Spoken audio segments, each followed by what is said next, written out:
Salut tout le monde, c'est Xavier et aujourd'hui on se retrouve pour la review de NXT TakeOver Wargame, donc qui était hier soir pour ma part, donc là il y a quelques heures de ça, même ce matin. C'était un très bon show. On était en live sur la chaîne The Wrestling, on a passé un très bon moment vu que le show était très bon.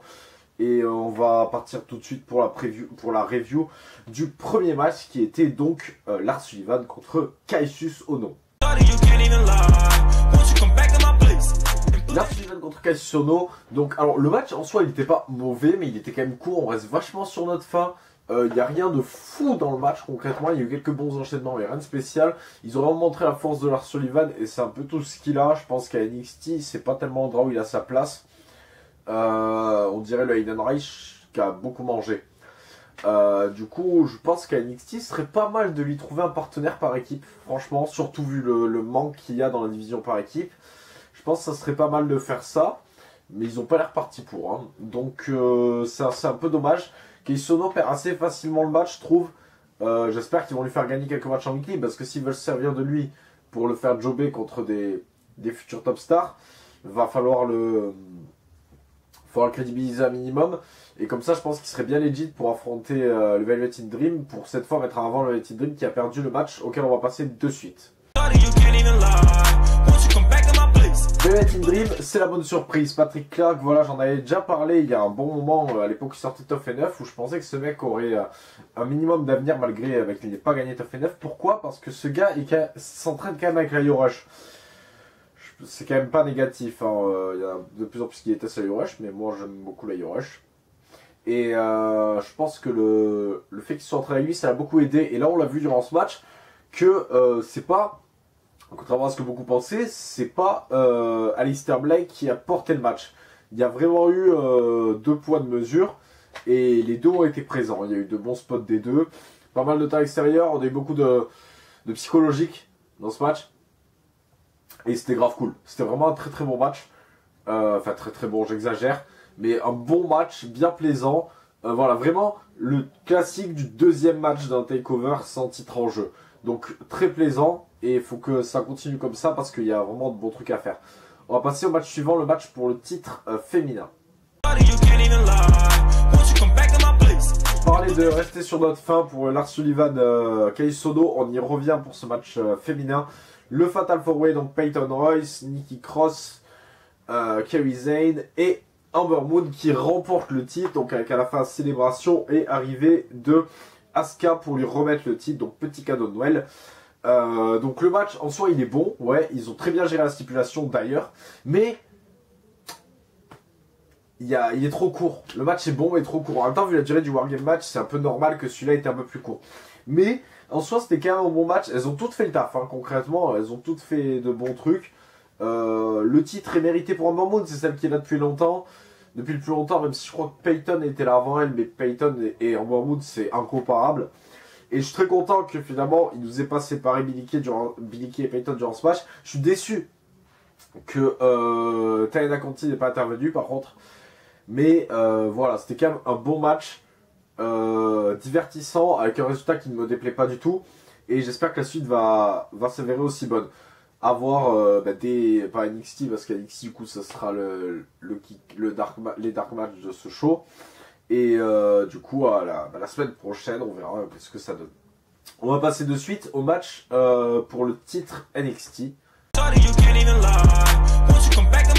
Le titre NXT remis en jeu donc entre Amaranth Challenger et Vega, sa manageuse, comment dire,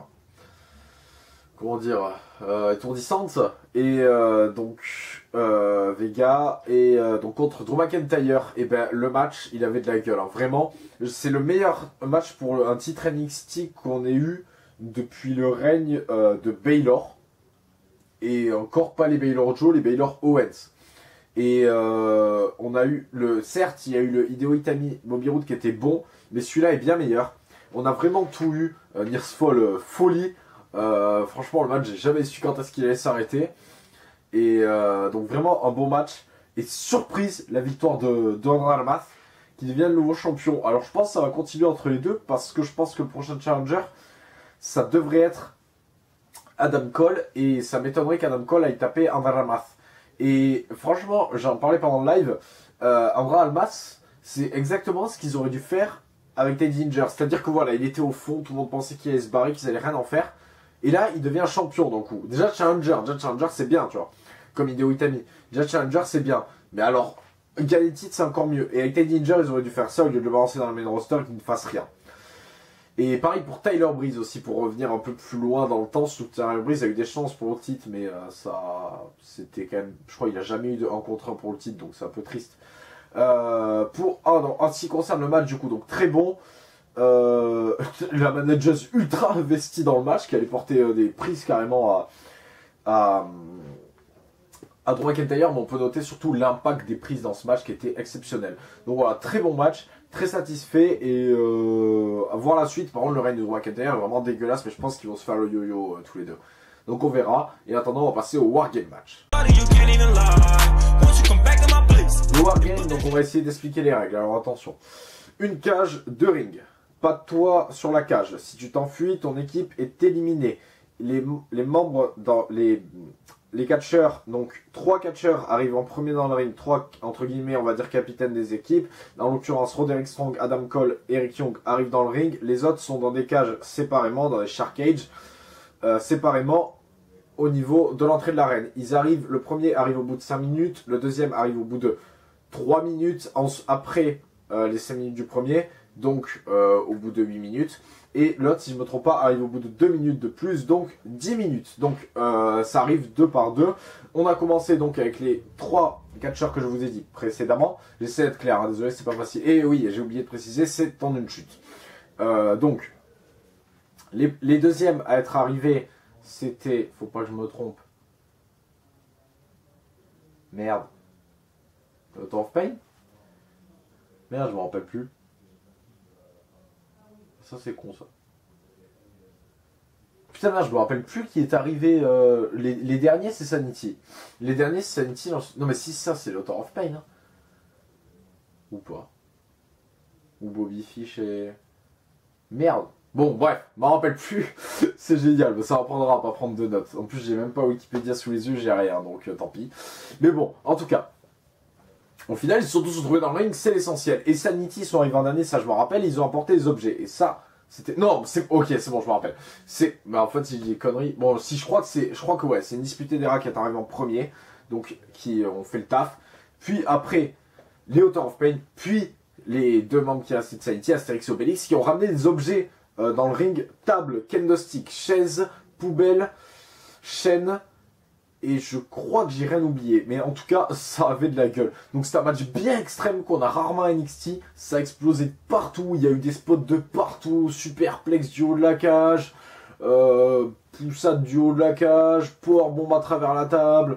Vraiment, on a tout eu dans ce match. Powerbomb à travers la poubelle. Je crois que c'est une powerbomb. Bon, non, franchement, je me rappelle plus. Bref, impressionnant. Killian Dane a fait le match de sa vie. Ils ont tous fait de gros matchs.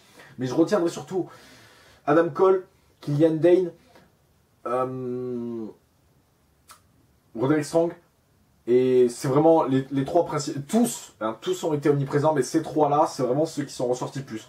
Le match était énorme, c'est Adam Cole qui finit sur Eric Young avec son finish avec une chaise pour l'accompagner, exceptionnel, sacré coup de genou. Eric Young il s'est pas enlevé de suite, il y a eu du sang, il y a eu de tout, vraiment c'était un match parfait. J'ai rien à redire de négatif sur ce match. Bon, voilà, la stipule était pas très claire, faut l'avouer quand même. Et je plains les gens qui étaient dans la salle, parce que je suis pas sûr qu'ils aient bien vu le match. Mais par contre, pour ma part, j'ai adoré... Oui, pareil, le concept des deux rings pendant tout le show, c'est spécial. Mais par contre, voilà, j'ai kiffé le match. Il y avait tout ce qu'il fallait. Vraiment, j'en redemande. Si nous le refont l'année prochaine, ou d'un main roster, ou j'en sais rien, mais si nous le refont l'année prochaine, je prends volontiers. Faut pas laisser tomber cette stipulation. Y mettre un toit sera encore mieux. Voilà. En tout cas, j'apprécie fort. Je suis content. Et j'espère que la VE vont continuer comme ça. En attendant, moi je vous dis à bien tard sur Aka Wrestling et je vous fais des bisous.